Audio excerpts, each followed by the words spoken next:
ക്രിസ്തുവിൽ പ്രിയ സഹോദരങ്ങളെ, ഈ പുതിയ ദിവസത്തിനായി നമുക്ക് ദൈവത്തിനെ നന്ദി പറയാം.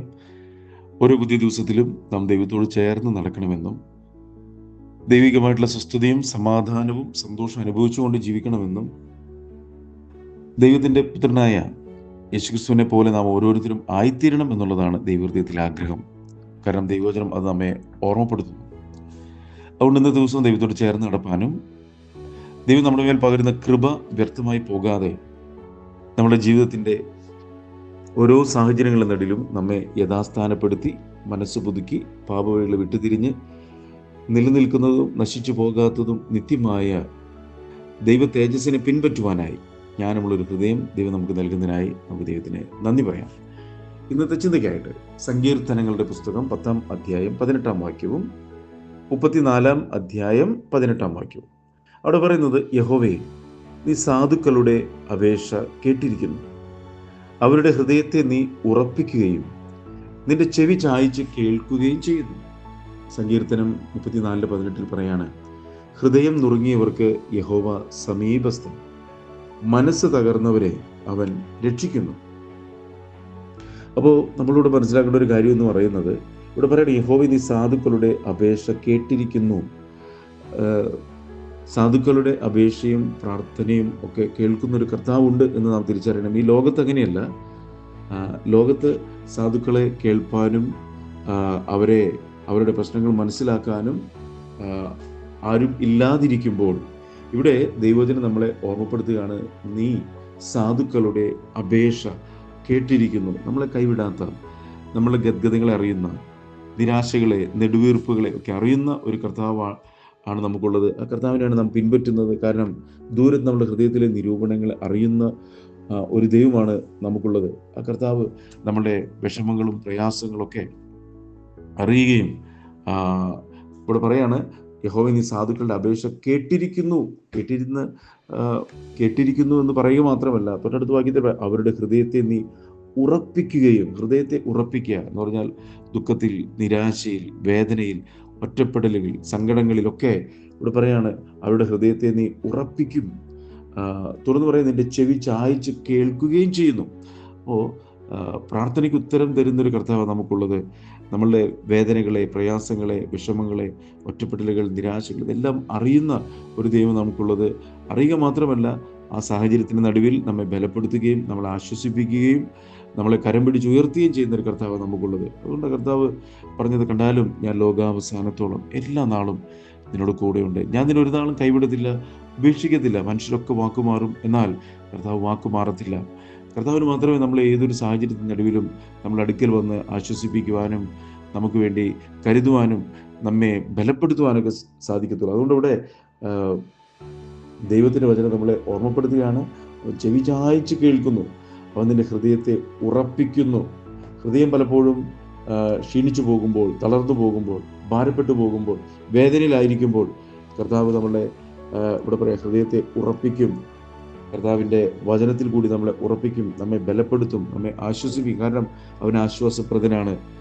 നമ്മെ സമാധാനം കൊണ്ട് നിറയ്ക്കും. കാരണം കർത്താവ് സമാധാനത്തിൻ്റെ പ്രഭുവാണ്. അവൻ നമ്മളെ ക്ഷീണങ്ങളെ എടുത്തുമാറ്റും. കാരണം യഹോവയ്ക്കായി കാത്തിരിക്കുന്നവർ ശക്തിയെ പുതുക്കും, അവർ ക്ഷീണിക്കത്തില്ല, തളരത്തില്ല, അവർ കഴുകന്മാരെ പോലെ ചിറകടിച്ചുയരും എന്ന് ദൈവവചനം പറയുന്നു. അപ്പോൾ ഇവിടെ പറയണം, നിന്റെ ചെവി ചായ്ച്ച് കേൾക്കുകയും ചെയ്തു. സങ്കീർത്തനം 34:18 പറയാണ്, ഹൃദയം നുറുങ്ങിയവർക്ക് യഹോവ സമീപസ്ഥൻ, മനസ്സ് തകർന്നവരെ അവൻ രക്ഷിക്കുന്നു. അപ്പോൾ നമ്മുടെ ജീവിതത്തിൽ നമ്മൾ കടന്നു പോകുന്ന ഓരോ സാഹചര്യങ്ങളും ഒരിക്കലും നമ്മളെ തള്ളിക്കളയാൻ വേണ്ടിയിട്ടല്ല, നശിപ്പിച്ചു കളയാൻ വേണ്ടിയിട്ടല്ല, മറിച്ച് ഇവിടെ പറയാണ്, കർത്താവ് സമീപസ്ഥനായിട്ട്. അതുകൊണ്ടുള്ള ദൈവവചനം പറയുന്നത്, കഷ്ടകാലത്ത് എന്നെ വിളിച്ചപേക്ഷിക്കുക, ഞാൻ നിന്നെ വിടുവിക്കും, നീ എന്നെ മഹത്വപ്പെടുത്തും. കഷ്ടങ്ങളിൽ കർത്താവ് ഏറ്റവും അടുത്ത തുണയാണ്.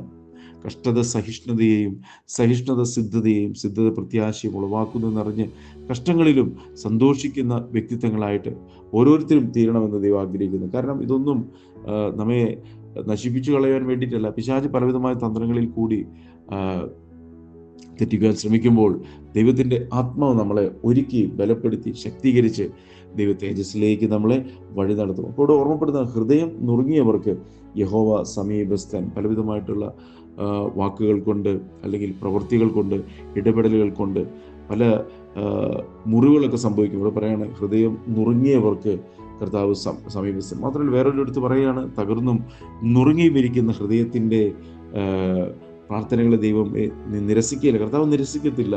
കർത്താവ് ഓരോ വ്യക്തികളെയും പണിതെടുക്കുന്നവനാണ്. കാരണം ആരും നശിച്ചു പോകാതെ എല്ലാവരും നിത്യജീവൻ പ്രാപിക്കാനായിട്ട് ദൈവം ആഗ്രഹിക്കുന്നു. കാരണം കർത്താവ് നമുക്കായിട്ട് നിത്യഭവനം ഒരുക്കിയിരിക്കുന്നു. ഉണ്ടാകട്ടെ എന്ന് പറഞ്ഞപ്പോൾ ഉണ്ടായ ഭൂമി ഇത്ര മനോഹരമാണെങ്കിൽ, അത് ഇത്രമാത്രം മനുഷ്യരെ വശീകരിക്കുന്നുവെങ്കിൽ, ദൈവം ശില്പിയായി നിർമ്മിച്ചതും അടിസ്ഥാനങ്ങളുള്ളതുമായ ദൈവനഗരം അത് എത്ര മനോഹരമാണ്. അത് നശിച്ചു പോകാത്തതാണ്, നിലനിൽക്കുന്നതാണ്, അതിന് അടിസ്ഥാനങ്ങളുള്ളതാണ്. കാരണം ദൈവജനം പറയുന്നത് ഇവിടെ നമുക്ക് നിലനിൽക്കുന്ന നഗരമില്ലല്ലോ. അപ്പോൾ ഇവിടെ നമുക്കൊന്നും നിലനിൽക്കുന്നില്ല. എന്നാൽ ദൈവം നശിച്ചു പോകാത്തത് നിലനിൽക്കുന്ന നിത്യമായൊരു ഭവനം ഒരുക്കുന്നത് നമ്മളെ കർത്താവിൻ്റെ സന്നിധിയിൽ ചേർപ്പാനും ആ കർത്താവിനോട് കൂടെ നിത്യത മുഴുവൻ വസിക്കുന്ന ഒരു അനുഭവത്തിലേക്ക് ദൈവം നമ്മളെ ഒരുക്കിയെടുക്കുന്നത്. അപ്പോൾ ഇവിടെ പറയാണ്, ഹൃദയം നുറുങ്ങിയവർക്ക് യഹോവ സമീപസ്ഥൻ, മനസ്സ് തകർന്നവരെ അവൻ രക്ഷിക്കുന്നു. അപ്പോൾ മനസ്സ് തകർന്നിരിക്കുന്ന ഒരു വ്യക്തിയെ കൈവിടുന്നൊരു ദൈവമല്ല, മറിച്ച് ഇവിടെ പറയാണ് രക്ഷിക്കുന്നു. ആയിരിക്കുന്ന അവസ്ഥകളിൽ നിന്നൊക്കെ, അവരായിരിക്കുന്ന കുഴികളിൽ നിന്ന് അവരെ കരകയറ്റുന്ന ഒരു കർത്താവ് നമുക്കുള്ളത്.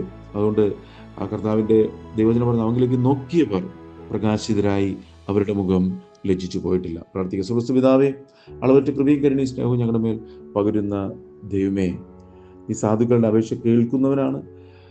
കർത്താവെ, അവരുടെ ഹൃദയത്തെ നീ ഉറപ്പിക്കുന്നവനാണ്. നീ ചെവി ചായ്ച്ച് കേൾക്കുകയും ഹൃദയം നുറുങ്ങിയ വ്യക്തികൾക്ക് സമീപസ്ഥനായി മനസ്സ് കയർന്ന് രക്ഷിക്കുന്ന ദൈവമായിട്ട് കർത്താവെ എല്ലായ്പ്പോഴും അങ്ങുള്ളതിനാൽ നന്ദിയോടങ്ങി സ്തുതിക്കുന്നു. കർത്താവെ, ഈ ശബ്ദം കേൾക്കുന്ന ഓരോ മക്കളെയും അവരുടെ ഭവനങ്ങളെയൊക്കെ അങ്ങനെ കരങ്ങളിലേക്ക് സമർപ്പിച്ച് പ്രാർത്ഥിക്കാൻ, സമാധാനത്താൽ, സ്വസ്ഥതയാൽ, സന്തോഷത്താൽ, പ്രത്യാശയാൽ, ജീവനാൽ, വിശുദ്ധിയാൽ, ദൈവസ്നേഹത്താൽ ഒക്കെ കർത്താവെ അങ്ങ് നിറയ്ക്കണമെന്ന് പ്രാർത്ഥിക്കുന്നു. കർത്താവിൻ്റെ ആത്മാവിനാൽ എല്ലാവരെയും നിറയ്ക്കണം. ഓരോ ഭവനങ്ങൾ സ്വർഗീയ ഭവനങ്ങളായി തീരാൻ കർത്താവ് അങ്ങ് സഹായിക്കണമെന്ന് പ്രാർത്ഥിക്കുന്നു. ദൈവനിലേക്ക് അങ്ങനെ എല്ലാവരെയും സമർപ്പിച്ച് പ്രാർത്ഥിക്കുന്നു. യേശുക്രിസ്തുവിൻ നാമത്തിൽ പ്രാർത്ഥിക്കുമ്പോൾ കൃപ തോന്നി കേൾക്കണം സ്വർഗീയ പിതാവേ. ആമേൻ. God bless U.